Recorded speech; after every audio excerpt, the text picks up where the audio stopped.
अस्सलामुअलैकुम।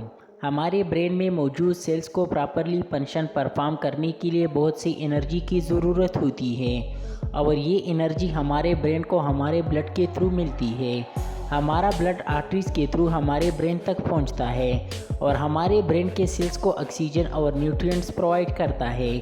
लेकिन अगर किसी भी वजह से हमारे ब्रेन के सेल्स को ब्लड सप्लाई रुक जाए और ब्लड सप्लाई न हो सके तो हमारे ब्रेन के सेल्स डैमेज होने लगते हैं और कुछ केसेस में तो ब्रेन सेल्स डेड भी हो जाते हैं। इस कंडीशन को ब्रेन स्ट्रोक कहा जाता है।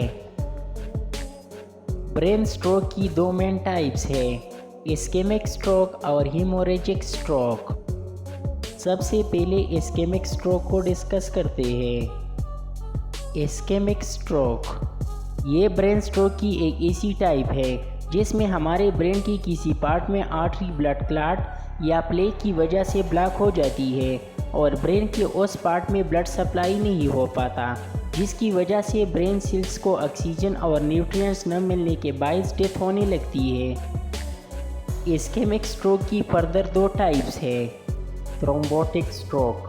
थ्रोम्बोटिक स्ट्रोक हमारे ब्रेन की आर्टरी में ब्लड क्लॉट की फॉर्मेशन की वजह से होता है। बाज़ औक़ात हमारे ब्रेन को ब्लड सप्लाई करने वाली आर्टरीज में किसी वजह से पेट्स जमा होना शुरू हो जाता है जो कि ब्लेक बिल्डअप कर देता है। कुछ केसेस में वक्त के साथ साथ ये ब्लेक अनस्टेबल हो जाता है और रप्चर कर जाता है और फिर ये ब्लड क्लॉट की वजह बनता है जिससे थ्रोम्बोटिक स्ट्रोक होता है। आर्टरी में ब्लेक बिल्डअप को एथीलियोस्क्लेरोसिस कहा जाता है, इसलिए थ्रोम्बोटिक स्ट्रोक को एथीलियोस्क्लेरोसिस स्ट्रोक भी कहा जाता है। एम्बोलिक स्ट्रोक बाज़ औक़ात हमारी बॉडी के किसी पार्ट्स में ब्लड क्लॉट की फॉर्मेशन हो जाती है, जैसा कि हमारे हार्ट या फिर हमारी बॉडी की किसी लार्ज आर्टरी में, और फिर ये ब्लड क्लॉट ब्लड स्ट्रीम के थ्रू ट्रेवल करके हमारी ब्रेन तक पहुंच जाता है और फिर हमारे ब्रेन में ब्लॉकेज काज कर देता है, जिसकी वजह से हमारे ब्रेन सेल की डेथ होने लगती है। इस कंडीशन को एम्बोलिक स्ट्रोक कहा जाता है और इस तरह के ब्लड क्लॉट को एम्बोलस कहा जाता है। चलिए अब हम स्ट्रोक की दूसरी मेन टाइप्स हेमोरेजिक स्ट्रोक को डिस्कस करते हैं।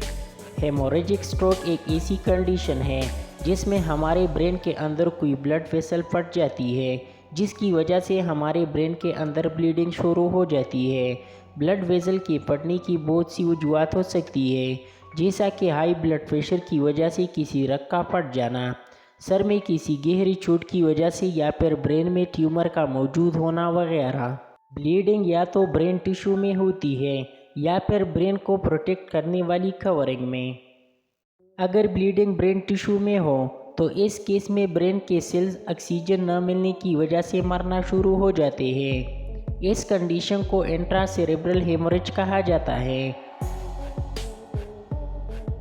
अगर ब्लीडिंग ब्रेन की कवरिंग में हो तो इस केस में ब्रेन की कवरिंग ब्लड भर जाने की वजह से स्वेल होने लगती है, जिसकी वजह से अंदर मौजूद ब्रेन सेल्स पर दबाव पड़ता है और इस दबाव की वजह से इस रीजन के ब्रेन सेल्स मरने लगते हैं। इस कंडीशन को सब एरेक्टिनॉइड हेमरेज कहा जाता है।